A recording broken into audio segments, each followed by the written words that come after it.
It's like a pizza crunch without the batter. It's like the wood juice without the water. You'll never get the knickers I've heard. What a fucking chance. Premeditated batter. Premeditated batter.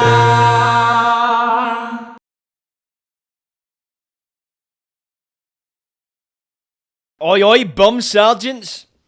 It's been 7 days since I last seen yous, man. How's it been? He's enjoying talking to me. I'm enjoying talking to yous, even though I'm talking to a fucking camera. I'm talking in the past tense. This conversation, it's already happened. It's weird that, innit? I'm having a conversation with you, but right now, yous are currently having this conversation in the present. But for me, I've already had this conversation. It's the beauty of technology. I was actually just thinking that there. See, like, as I was setting up, I was getting set up to do this podcast. I was actually meant to be filming today. I was meant to be filming for my wee mockumentary. I'm becoming a director. And one of my actors, they were no well this morning, so we've had to reschedule.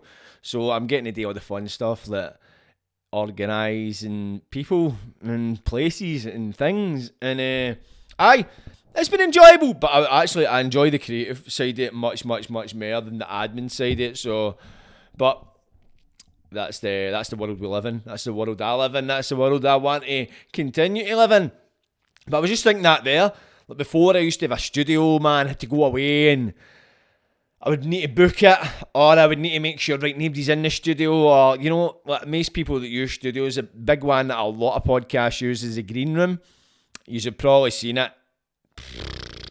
Countless podcasts in there. You've got the Fatherless podcast, you've got Social Sessions, you've got the Green Sunrise. It's all different names with the same background, which is a very nice background, some great equipment. Paul's a good producer. But for me, man, podcast is all about that familiarity. See right now, I've got the purple and orange boys, they've got a story, I've got the fucking sombrero, the purple sombrero, for the intersexual cowboy. That's the way I like it. That kind of, I've got the red couch. This was all by accident. See everything on these walls. I never planned for the walls to be this colour. My pal's a painter and decorator in Leverdale and he stole me this paint. I needed paint. My brother, he bought a house. It was an old couple that died, or it was an old couple, and then it was the old woman was left and she died. So it was left with a lot of this old shit. So this couch and the patter poofy, I like to call it. I call this the patter throne. I got these, man. But if you look, the colour scheme kind of works, doesn't it? And for me as well, it's very, very cost efficient, man. I'm a tight bastard. Money's tight these days. But it's because I am awaiting. I'm ready to receive money these days. I've been listening to The Secret, you know what I mean? So I'm ready to receive. I'm a receiver. And I want to receive the Benjamins. So let's receive them, But this couch, it's perfect. Because see the way I wanted to set it up for? I wanted to set this up like a kind of a therapy session. It's not happened yet where the client, the guest, whatever the fuck you want to call them, they would lie in the part of puffy like, oh my god, my heat's fucked, my life's fucked. And I'd be like, sit down, let me put my glasses on. And I would fucking sit and I would just, it would be like, therapist and a client. But nobody's ever took me up on that offer. They've sat in it. And see, I don't want to tempt fate. It's an old ass fucking piece of furniture. So the back bit's a bit wobbly. I'm waiting for the golden piece of content where somebody lies back and they do a fucking backflip. It's going to happen. It's going to happen. And I hope it's somebody that deserves it. That deserves to do a backflip. I need to get people on it. With podcasts, man, you want to get people on that you get on there or you can talk to. I want to get people on that I want to argue with. I want to fucking, what? Would you say that? Yeah, fucking outside. Outside, bring your cameras. Outside. Just out the back for a fucking roll about. Oh my god, see if you done a roll about out my back. You want to see it. The Clenny don't even want to go into my back. They take the bins out and then leave them there. They don't want to go back. That's how bad it is. It's like a fucking jungle. Jungle of banana skins, fucking shitey nappies, there's fucking rappers, there's fucking, no the kind that make good music, like fucking blew the bands for fucking 6 months ago. Know what I mean? It's just shit. It's like a fucking desert waste ground. It's fucking hoaching, man. Even the rats don't go in there. It's fucking awful. It's bad. But I don't blame the clinic. I do kind of blame them, but because see when you go out and the bins are out the front, I had my Good Samaritan shoes on the other day, and I was like, I fucking should take these bins through. I should take these bins through. But I was wearing like a white jumper and white trainers, and I was like, And then I looked at it, because I've worked with a clinic, I know what it feels to take bins through, and don't get me wrong, they are empty, but there's just something about it. There was that wee thought came to me, like, wait a minute, the clinic get fucking paid to do this. Why the fuck should I do it for nothing?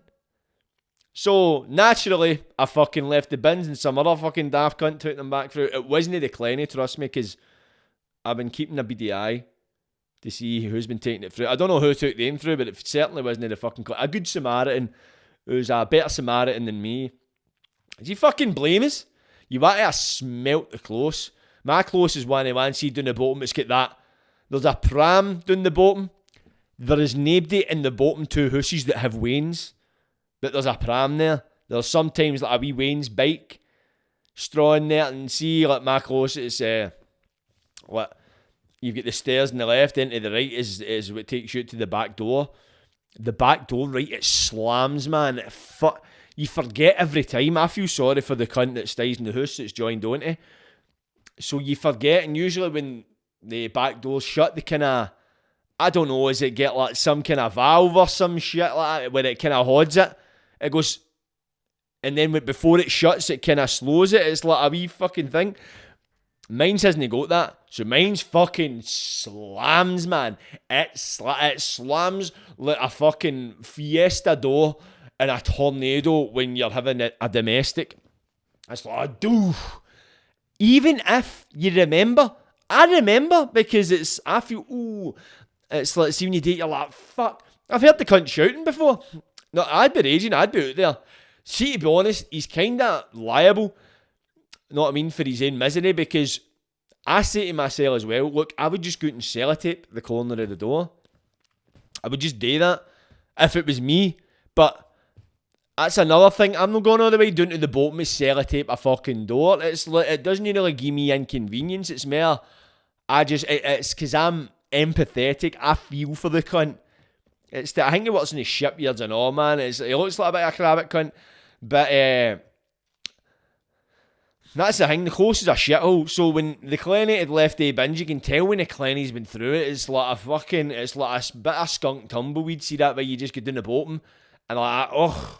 And I've smelt some bins. I worked in the clinic for a couple of weeks, and I remember the first day I was in Govan Hill. Anybody that's watching this that doesn't know Govan Hill, stay away from Govan Hill if you've not got hygiene issues. And that's not me saying the people in Govan Hill have hygiene issues. I'm just saying Govan Hill has a hygiene issue because it's fucking market. Especially the back courts. Govan Hill used to be quite a more affluent area, and you can see it some parts of it. It's kind of, you've got nice houses and that kind of thing, but see with the tenements and that, oh Jesus, it is nothing short of fucking ghastly. It's fucking horrifying, man. You go to, I went out, I was working in Govan Hill, it might have been just off Allison Street, and the fucking, whoever stayed in this fucking there was a close right, and see you get to, there's a back court with the bins and they'll line up, kind of like that, see if you can see it in camera, so it's like that, and you walk into it and that's when you grab the bins for. I went into this back court, right, and the bins were lined up like that, but at the mouth of like the bin store, there was this fucking mountain of rubbish. Just as right in the fucking, as you enter the bin store, you couldn't get into the bin store for the rubbish that was there. All the bins, empty. All the bins were empty. The bins, it was like, what the fuck? Where's the matter with cunts? They literally, somebody had just dropped a bag and then The full close, just foliage suit. Not one bin had rubbish in it. No, I mean, it's for one of the few times in my life I'm lost for words. Because, look, what I struggle to understand the psychology behind that. A bin. Bins are universal. You look at a bin, you know exactly its function. Whatever mental capacity you are, whatever age you are, whatever background, whatever this. You know what a fucking bin is. If your eyes don't tell you, your fucking nose will. A bin. You ever looked at stuff? I didn't realise that was a bin. You always know what a bin looks like. I've never seen a bin, and if I didn't realise that was a bin, might look at something. Oh, no way, I didn't realise that was a door. Oh, what, is that a fridge? Oh, but that's not a telly. I've always known what a bin was. And I've always known the function of a bin. You don't use a bin for anything else, really.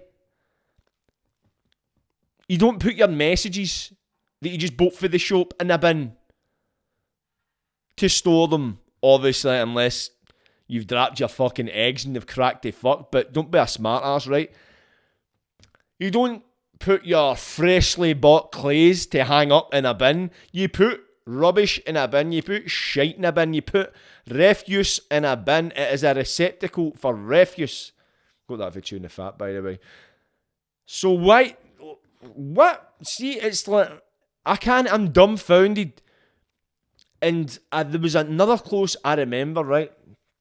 And I remember walking out, and it was the closest. The tenements are kind of similar in their layout and that kind of thing. If you know what a tenement is, if you don't know what a tenement is, then where the fuck are you? You know what I mean? You're certainly not in Glasgow. Not to tell it a bit. But when you walk out the back door, I remember walking out, and it was like, usually you've got like a wee slab laid path that'll take you to like the bin store or the bin shed or whatever from the back door. There was that much rubbish out this back. I couldn't see the path. There was shit. What had happened was the tenants had just been throwing their rubbish out the windows. So it was like a hallway. It was like a hallway. See, there was that much rubbish, but there was a kind of path, but the path had shit on it. And it was just like that. And we were having to go through, like, fucking negotiate this path to get to the fucking bins. And you're just like, you're jaws in the fucking flare way the rubbish, man. Rat's Kingdom. Rat, midgie, fucking fruit fly, you name it, mate. See, that's what in the clean of your skin's fucking crawling. No wonder they're all getting full of fucking drugs or boozing. That's a massive thing. And that's not me exposing any cunt. In the clinic, there is a massive, massive, massive substance abuse problem. And it's substance abuse. Like, you've got lorry drivers fucking drinking like fucking 8 cans a day during shift. It's mental. And to be honest, I don't blame them. As much as it's good 4 on 4 off, I like 4 on 4 off. Yeah, and you get good break times. Where I was working, you started at like 7. You worked till maybe about, was it about fucking, I can't really remember. You get 3 breaks a day anyway. You get like a 15-minute one in the morning. It's maybe 15-minute, but you take about fucking 45. You get a big break in the middle of the day, so that's like 11:30 to 1. If I'm right, then you get another break about fucking 3 o'clock, which might be 15-minute, but you stretch it. Usually you finish near 5. But you fucking need day breaks. It's a gruesome job. And you think it's not the most complex job in the world. Like, you don't need to sit and fucking problem solve to fucking pull a bin for a back court and stick it in a bin lorry. But it's quite taxing on the body. My back was fucked, my wrist was fucked. It fucks you, man, because it's an awkward job. You're humping quite heavy bins for behind you, up these mad narrow stairs and all that, man. It's no built for the human body, man. But shout out to everybody that works at clinic. I will shout yous out because you's left fucking 5-6 bins out my front. See, out my front, it is manky, right? I stay in Govan. I stay in a tenement. See, there's this pipe right outside my close. Like, you walk down the steps for my close and this pipe's right there. And see, whenever it's raining, fucking, I don't know, fucking God has got a fucking bout of diarrhea. The fucking thing bursts and there is shite everywhere. There is shite. There is fucking shite wipe toilet roll. It's sewage and it's literally the minute I need to jump in it whenever I'm leaving and get in. And sometimes if Scottish water don't get out, you're fucking pole vaulting it. It's big. You know what I mean? It's for fuck. And you smell it. You're holding your breath going into the close. It's bad, man. And I remember when I got this house, I stayed with my dad before here. And before I got this house, I went down to the homeless. You used to be able to go down to Chuker Hill. That's just a little place in Govan. There's a lot of social work there. And I was actually homeless at the time. I was on somebody's couch because I'd fell out with my dad and stormed at the house. And if you went down registered as homeless, you would get a house quite quickly. So I went down registered as homeless and I got offered a house within like 2 weeks. But the thing is, when they offer you a house, you need to take the first one they give you because you're homeless. Beggars can't be choosers, which is fair enough. But this was the first house I got offered. And I took it, man, 2 bedroom. I was like laughing. Smack bang in the middle of Govan, but I went down to see it, and then when I walked in the close, it was stinking. See, when you get into the sea and you can pure smell salt water, I think in the last he mentioned something about it, like sewage. He said something and I was like, it smells like the sea. But it didn't smell too bad back then. But no, see that bottom close, it was reeking. Thank fuck I stayed away from the bottom close. No, I'm telling you exactly where I stay, you fucking hungry bastards. Can't be arsed with mad fucking single moss turn up and try to flash their fucking fanny through my letterbox. Obviously, if you want to do that, that's fine. Just let me know so I'm there with the air freshener and the lighter. You know what I mean? When I cook fish, my house stinks enough. I don't need it coming in my fucking letterbox. I like to control the fish in my house. But this week, I've worked this week and it was weird to see, as much as I love everything I'm doing, I love making music. I've been working on music and that quite a lot lately. Love doing the podcast and that. I love doing everything I do and I love being busy. Tell you what I hate, no being busy, no having something to focus on. I've realised that I need this. I need something to focus on. I'm just scattered. I'm not used to no cunt. See, unless I need something to always be constantly working on. I need to be working on something or try to create something. It's just who I am. I've discovered that about myself. You could almost say I've unlocked that about myself. But I was working with a boy, I think the other week, and he was talking about, because he likes to play the computer. He's a bit of a gamer, and I was like, you know what? It'd be good to sit down and just play the computer. Just fucking, because sometimes he's just fucking going 100 mile an hour. It is. Mine's is anyway, probably the fucking coffee I drink, I know. But I'm constantly thinking of this, that, and the next thing. It's constant. Sometimes it's something like that. You know what? I might need to just switch off, reset, turn it off and on again. You know what I mean? I was like, you know what? I could wouldn't mind playing a computer. And I used to play the computer when I was a wee boy. Fell away from it now. I don't get me wrong. I like a wee game I can get tuned into, but it needs to be the right game. So I end up firing up the computer. I've got Assassin's Creed Odyssey there. But see me, I turn it on 2 minutes and I'm like, ugh. I end up turning it on. See, by the time I've loaded up the game, I'm away in my studio doing something, which is good. I like that. I'd rather be coming in the studio and doing something than sitting in the computer all the time. But I sat and played it, man, and I was just like, ugh. Might be that game, Assassin's Creed, saying that it plays Assassin's Creed. It's so repetitive. It's a great game, great concept, but just some bits that are just so you're just doing the same thing here and there again, I feel, man. You're like that. Like, you get a storyline, but then you're basically doing the same thing within the storyline. You're storming the castle and you're killing all the cunts. It's the fucking same shite. But this week I've been focusing a lot on making beats and kind of stuff like that. Been working on beats and that. I love making music. My band split up. We went our separate ways. The drummer left, and then it was just one of the ones. And see, to be honest, it was too much for me. Like, I felt as if she tried to get gigs, then you're trying to write songs. you're trying to write songs, and it's just, you're trying to constantly force it. And it was just, I'd always wanted to be in a band, and it was great being in a band for that moment in time, man. But it's a lot of work. It's good when you're younger, when you've got less responsibility, because obviously the band wanted paid, which is fair enough. But to start halfway trying to get paid, it's quite a hard fucking sell.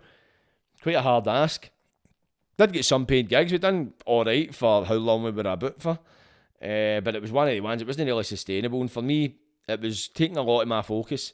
Because I was putting all my focus into it. But in the long run, I was looking at, right, where is this going to get me now?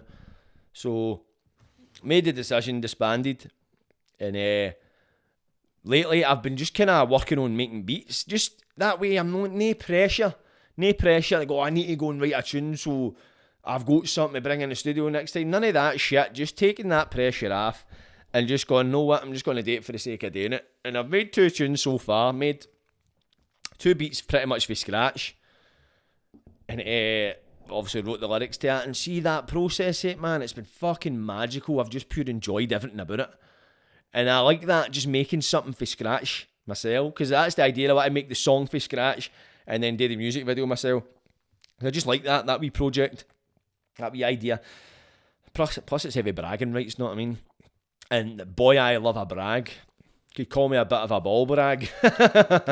We must interrupt this podcast for a breaking announcement. There has been numerous reports in the area of a beauty bomb ready to glow up. And it's going to blow away you beauty therapists one appointment at a time. Why? Do you conduct business correspondence with clients via DMs? Are you sick of late cancellations costing you money? Do you just wish you could provide your service without worrying if the client has the cash at hand? Oh, I need to go to the bank. Well, I have a solution to your confusion. Glow Out is a service that aims to alleviate the stress involved between a client and the technician booking their appointments. Glow Out makes it easy for clients to see appointments, to book them and to pay. It takes deposits and it gets late cancellation fees, which means you won't lose out on any money. Clients can pay by card or using Apple Pay. Glow Out is also partnered with payment processor Stripe. Glow Out also helps you manage your bookings easily by using your calendar. The busier you get, the more stressful it is to keep track of who you've actually got coming in and when. Glow Out will help you do that. On Glow Out, you'll also be able to show off your portfolio, showing off your previous work so clients can check out what you've done in the past. It will also be implementing a feature in the very, very near to be future which will connect to your Instagram profile page. You will also be featured on the Glow Out website. You'll be visible to potential clients in the local area. You'll also have access to your own admin panel where you can see your account balance, generate reports, and turn your hobby into a business. Glow Out is basically a Just Eat for beauty appointments. Can't beat the convenience, can you? The mobile app for iOS and Android is coming soon.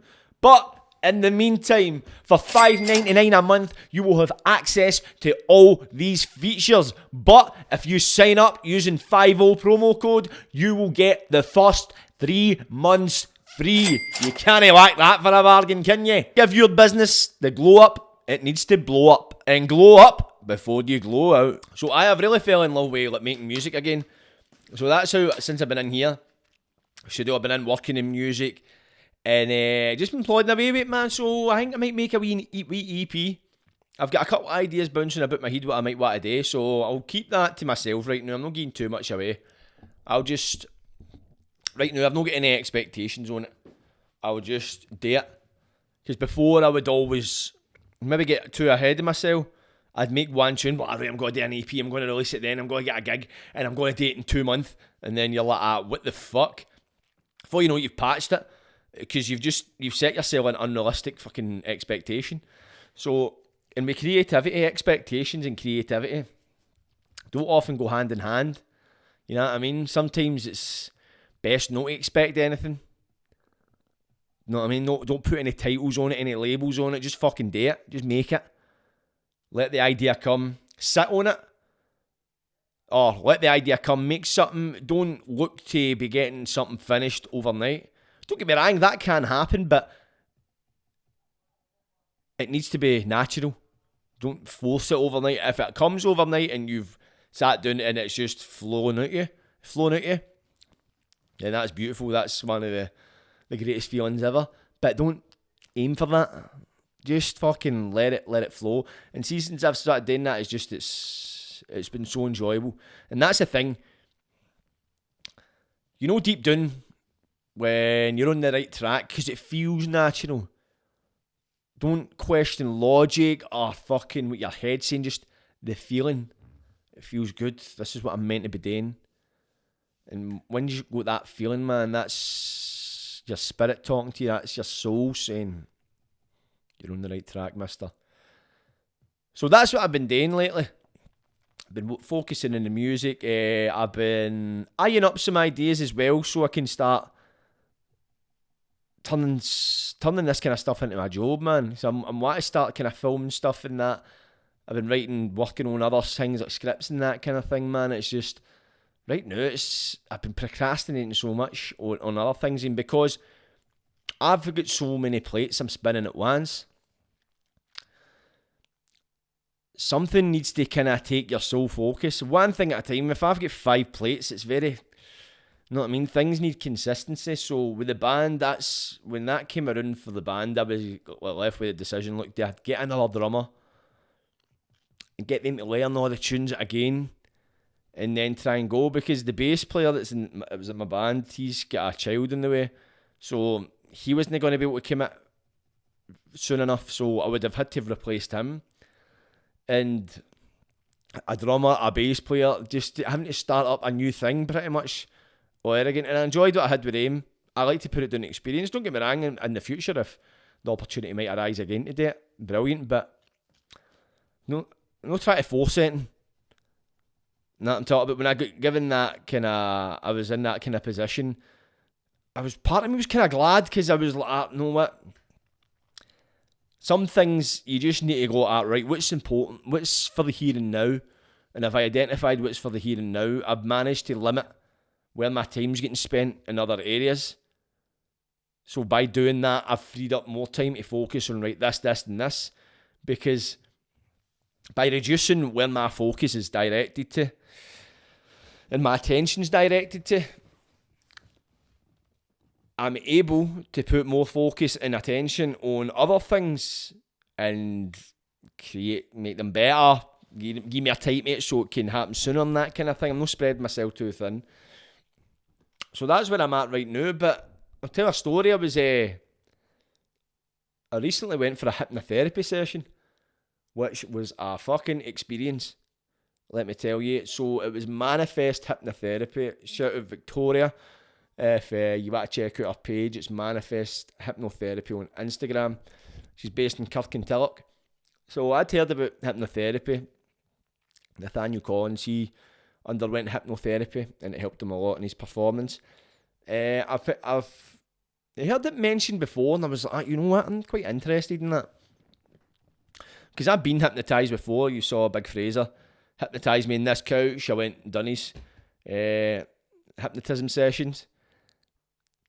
I meditate every day, because hypnotism is a form of meditation.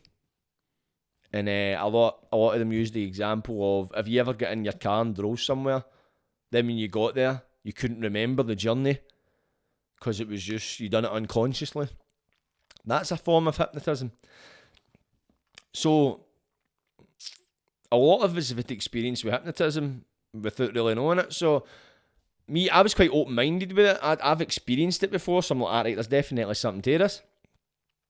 So what my issue is, so hypnotherapy, basically, they'll hypnotise you if you go some kind of issue, they'll hypnotise you and they'll just basically try and speak to the subconscious and get to the root of the issue. So what my problem was, see, in any kind of performance aspect, like if I was getting into spar with somebody, if I was getting into a fight, if I was getting into any form of competition where there was pressure, my muscles would fucking fill with like lactic acid, where I'd be sluggish. I wouldn't perform as well.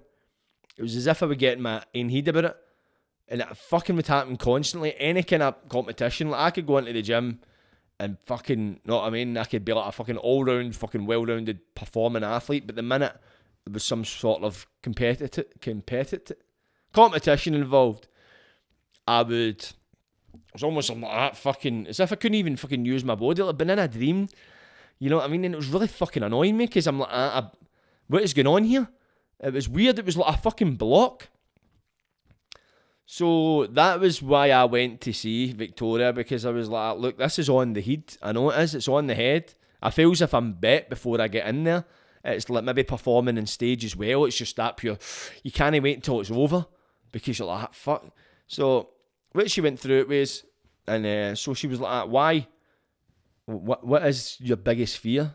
Why is it when you're getting into these? What are you fearing the most?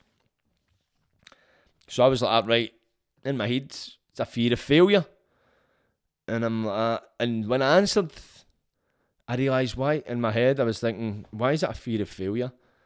And then I realised I was like, because I don't think I'm good enough.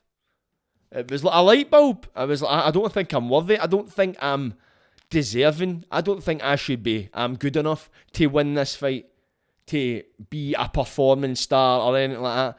So before I get put in an arena where I can perform and prove that I'm worthy, I've already defeated myself, because in my head I'm not worthy. So the minute I step in there, my body's following the head. So I realised that, and she was like, right. So what she said was, what we find with people that undergo hypnotherapy is, see all the kind of symptoms that I just spoke about there, the root cause is something fucking minor.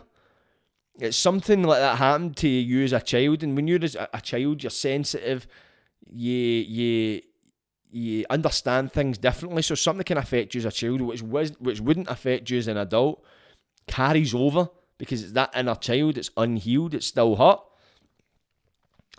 So what she does, you get hypnotised, and then she basically speaks to the subconscious. So it's a bit of a process, right? But as far as I remember, we went into it and that kind of thing, and she asked the subconscious, right, what is the reason for this? Basically, I'm paraphrasing, right? I was hypnotised. So when you're hypnotised, you're just kind of, you can still hear what's going on about you, you can still feel, but you're just kind of, you're always submissive to whoever's hypnotising you. Like when Fraser hypnotised me, if he told me to suck his dick, I would have done it. This was a bit of a different scenario. It was just that, but it's almost if you're meditating, like deep in meditation. So she asked the subconscious, right, what is this issue? What does it stem from? And when it went in, and what came to my mind, right, it was, I seen an image of myself as a child, and I used to wear pyjamas when I was a wee guy, like sitting in the house wearing pyjamas. I had a pair of Hulk pyjamas. They were green sleeve, green like joggies, and like a kind of dark green there with Hulk across it. A picture of the Hulk. And I had fucking big hair and that. There's no photos of me looking like that. Like that, it was like she'd unlocked a memory instantly. I just seen myself. I was like, wow. And what I realised was this emotion stemmed from when it was more my relationship with my dad, but it was a lot to do with when people would say they would take me somewhere and that kind of thing.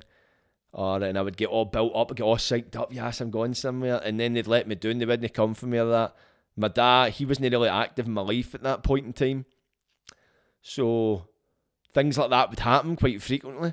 And I remember actually, because I was still aware of that, like being like aware, like if somebody like an adult would says, oh, I'll get you this, I'll get you that, I wouldn't believe them because I'd been let down. I thought they just told you stuff.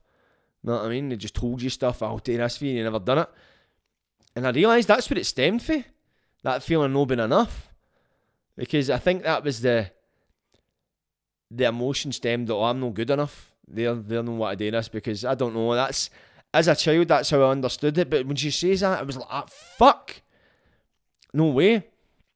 And once I realised that, it was kind of as if it shattered a fucking wall, shattered that illusion, where I was like, right, I don't think I'm good enough, because as a Wayne, I'd been let down a couple of times, and as a Wayne, I was sensitive. You know what I mean? As we probably all are. But wow, man. And as we went into the session, she spoke to that side, and basically what she's trying to do is establish like a new thought and that kind of thing. And she she'll give you like triggers and that you can use to establish these new thoughts. But we done that, and then we done some Wim Hof breathing. So I've not done Wim Hof breathing in ages. I used to just do it listening to YouTube. I used to do it myself, but I always found, see if I stood up too quickly during my times of doing it, no right after like the Wim Hof breathing, just during that day or whatever, I would get quite lightheaded. So I stopped doing it. But we've done a few rounds of Wim Hof breathing, and she's like a Wim Hof certified instructor. She's met Wim Hof and all that. So as I says at the start of the therapy, the session, I'd seen that image of myself wearing the pyjamas, the wee boy. So we done the Wim Hof breathing, and it was like a fucking DMT trip. And at the end of it, I was hugging like the child. I was hugging like myself as I went, as if like giving me that self-love. It was fucking mental. It was like a DMT trip. That is the only way I can describe it. It was fucking, it was an experience, man. And it was just like, I was blown away. That's the closest to like a psychedelic experience I've had without taking any drugs. I've not touched drugs since December, so that's nearly a year since like a mind-altering chemicals entered my system. That was a fucking mind-altering experience. And I left it, man. I was just like, what? It honestly reminded me of the first time I ever smoked DMT that way. I was just like, what the fuck? I was blown away. Anybody that smoked DMT, you can probably relate. If you've no smoked DMT, I wouldn't suggest it, because it was fucking, I wouldn't suggest to take any drugs, but it's fucking mental. But I was just like, wow, man. And it was beautiful. It was just a pure beautiful moment I had with myself. It was, I'm even thinking about it, man. It was like, fucking hell. And just see unmasking, like, what, because see that, feeling like any competitions I remember I done a competition in Pullman, Strongest Man, and me and the boy Greg Armstrong, it was, we were tied for first place. I think we were, and there was one more event, we had to push a big trolley down and back, and as I was building up to it, I just felt that way, that lactic acid build up was just pure, as if I'm just pulling myself back. It's like, fuck, I could win this here. It was like, I could never keep the momentum. It was just, any time I would fail myself, and then I was like, that way I just like, I'm a fucking failure, how can I not do this? And that's where it all stemmed from. And once I shattered that, it was like, fuck, that was a lot of shite. I'm not good enough. I do deserve to be fucking great to win, to achieve. You know what I mean? And it's like, fucking honestly, man, the difference it's made. And I meditate every day. And I've been doing that, I've been bringing that into my meditation. And that's the thing, to make these, because you only had to do one session with the hypnotherapy, but I'm positive you're going to need to bring it into action in order for it to sustain itself. But with that as well, I'm just even, it's just fucking, it's quite hard to explain. It's just, once you realise something, it's as if, that was all it was. It was nothing. It was nothing. I'm no different. I don't deserve any less. You know what I mean? I deserve to be loved, and I deserve to love myself. And man, it's fucking a magical experience, man. But if you've got anything you feel that's holding you back in your mind and life and that, man, check out hypnotherapy. There's something to it. You know what I mean? Manifest Hypnotherapy. You'll find Victoria on Instagram. Manifest Hypnotherapy is the name. She's based in Kirkintilloch. And I'm obviously not going to say her prices, that's down to her to say, but it was cheap. You know what I mean? It was cheap for what I got out of it. That was a fucking life-changing experience. I feel it's just unlocked the next chapter in my life. That way it's just, I feel as if I've been given a tool, a very useful tool that I'm going to need, that I always needed. It's just like, I've got it. It's like, I don't know how to describe it, but it's fucking, I've unlocked something. And it's something I've got now. I can't close that book. I've opened Pandora's box. I've got it. I've got all the toolkit I need to be successful. So it's given me like a newfound energy, man. It's magical, man. I really recommend it. A great experience, man. But tonight I'm back to work, and I'm hosting an open mic. What time is it right now? Because I'll not tell you the time, man, because I don't want to shatter that illusion. So it's time you fucking went and get your hole and had some breakfast. But saying this will probably be out at night, so if you have breakfast at this time, just don't shag your fucking sausage, you'll be alright. Don't be pumping totty scones in my watch. That'd be some OnlyFans content, but that might be your pimp. Nah, fuck that. Don't want to be the new Andrew Tate, nothing to that about. But anyway, people, I'll leave you on that note. Hope you have a blessed day. Been an absolute pleasure again. Remember, like, subscribe, and don't get wide. Catchies.